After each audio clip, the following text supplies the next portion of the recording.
Welcome to the Entrepreneur Zone. Today I'm with Barbara from Greenbusters, the toy shop with a difference. Welcome, Barbara. Thanks for having me.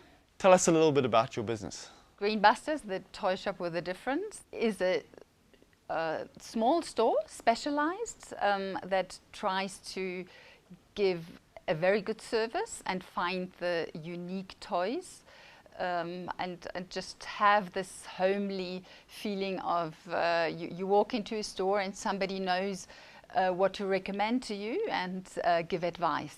How did you get into the business? Quite a few years ago when my children were little and I had two friends. They had both young children.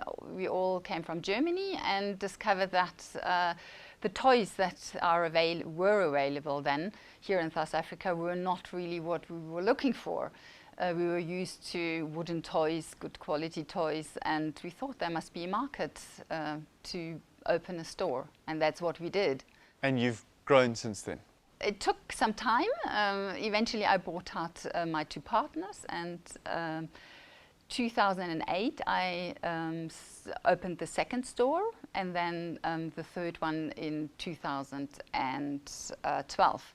The toy store business is a tough business. You've got some very, very big competitors. Tell us about the challenges there and how you've overcome that. Toys R Us and big stores are, you've got a lot of different products and usually not very well trained staff. You go in there and the experience is usually not satisfactory.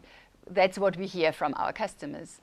So I try to go a different route, not doing the mass business, but selecting my products very carefully, training my staff very well, and bringing in the expertise and especially the service delivery that I believe is extremely important, that gets lost in big businesses. And people want to, customers want to be pampered. They want to know that you know what they like.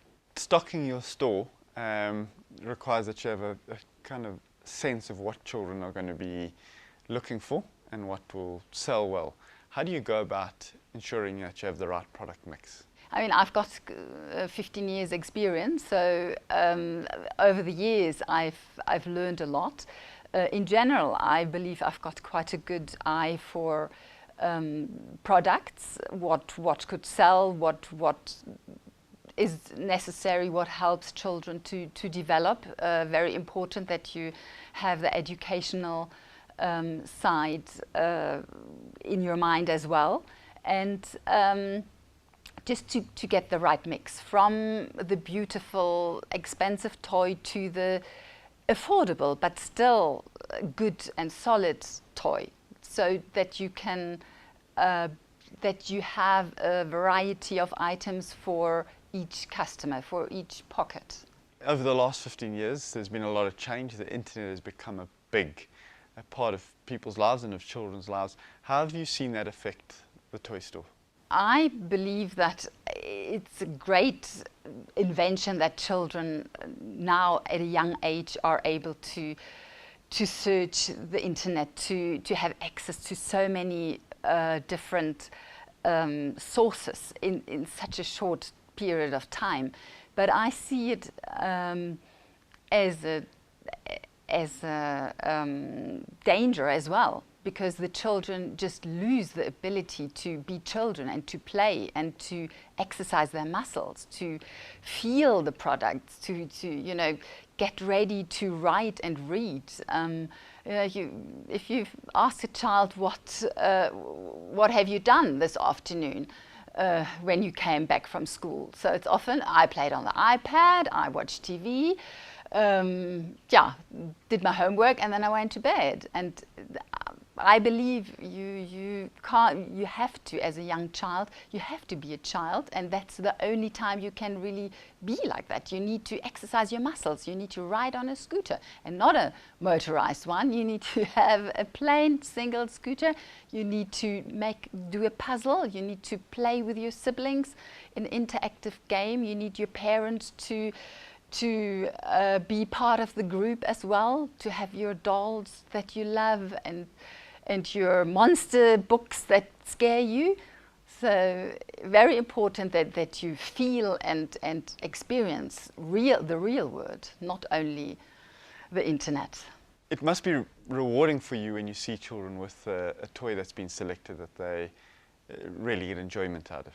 Yes, and we have very loyal customers and we always ask them when we give advice and try to find the perfect gift for the child. Always say, please come back and give us feedback. How did the child like it, and what was good, what wasn't so good? And we do get a lot of feedback, and most of the times we were right. If we were completely wrong, then customers would say, well, listen, that wasn't the right thing. Then we're happy to exchange it. Say, listen, try something different. But in most cases, it works. And you need to ask questions about the child. It's not, I've got a 5-year-old. What can I give the 5-year-old? You need to know what's the child about, and what do they like, what don't they like, and what are they good at, what are they not so good at, and that's helps you to choose. Customer service is a big part of your business. How have you gone about building that culture in the staff that work for you? It's very important that you keep on training the staff with new products, with what we often do. We have got a new range of games, and said, okay, well, let's open the games, let's play them and see what they really are about. And you will be surprised. You do that, and all of a sudden you see a spike in sales. It's, oof, okay, that game did really well. And why? Because you played it, you tried it out, and they loved it, and they can sell it to the customer.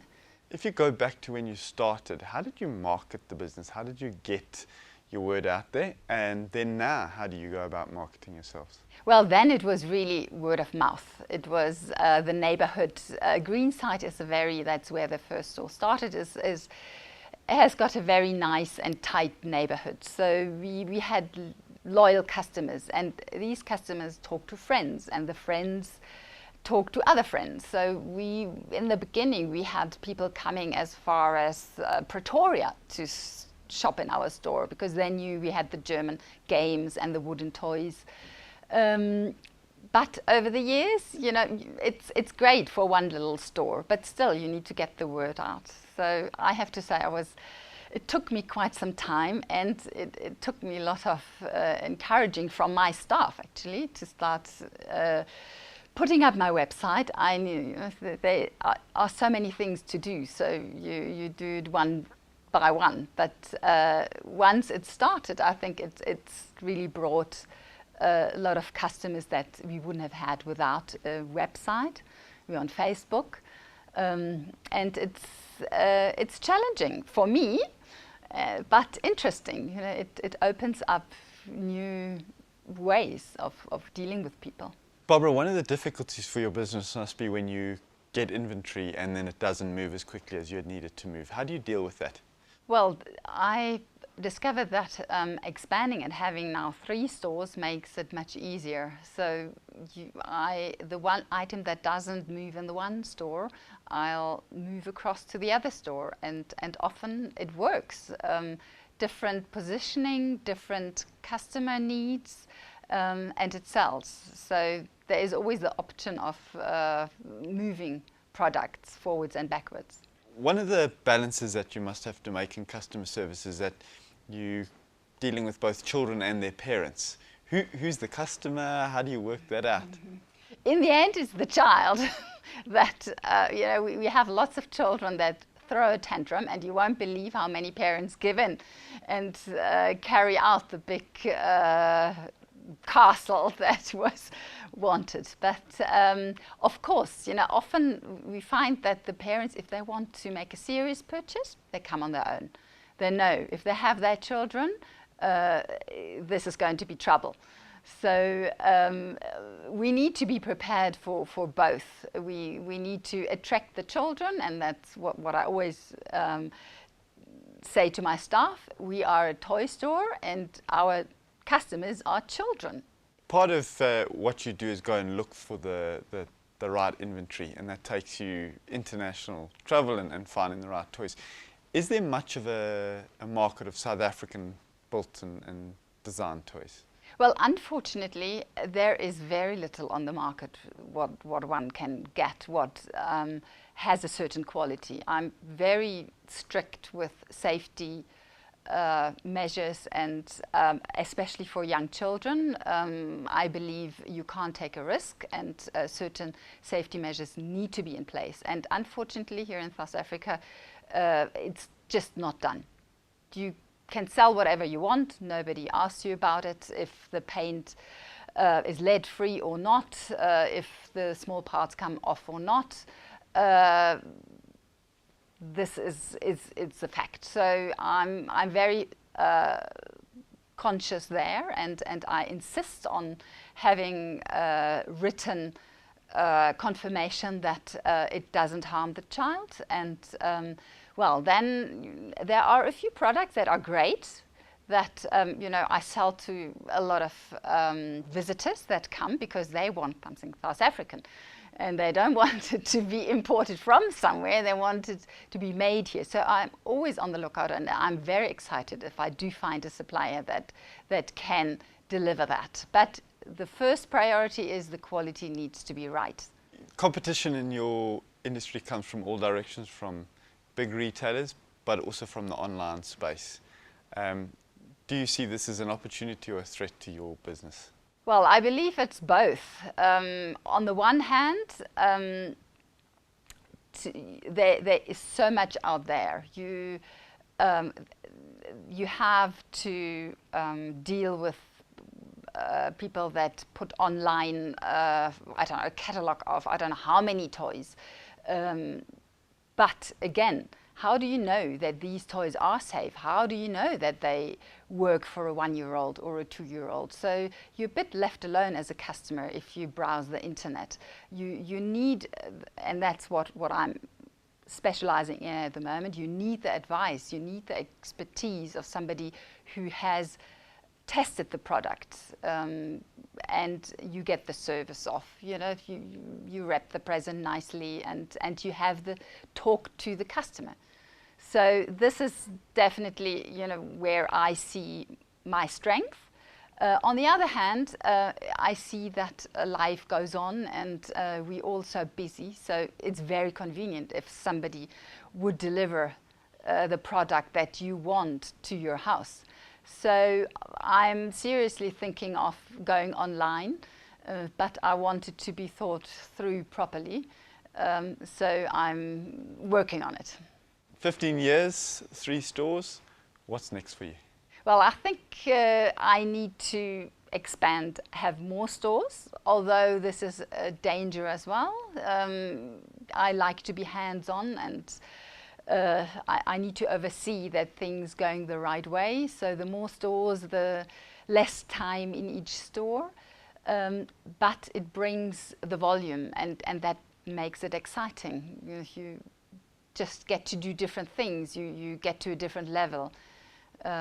So I think definitely, you know, hopefully more stores, and trying the online business. That brings us to the rapid fire questions. What's the best advice you've ever received? Grow the business. And your best moment as an entrepreneur? When I opened the 3rd store. And your biggest mistake? To choose a wrong location. What do you look for in people that you work with? They need to be enthusiastic and motivated, and the rest will come. What does an entrepreneur need to succeed? Passionate about what you're doing, and you need stamina. What's your biggest inspiration as a business owner? What I really love about my job is that it's very versatile. I'll do a lot of things by myself. What would you do differently? I don't know. Nothing that I can remember I did completely wrong, so I don't know. What makes South Africa a good place to be a small business owner? There are a lot of opportunities, and not that much red tape, so you can go for it. What keeps you up at night? I think about my order, if I have ordered too much. And what gets you going in the morning? Strong cappuccino and a chat to my team. Thank you very much, Barbara.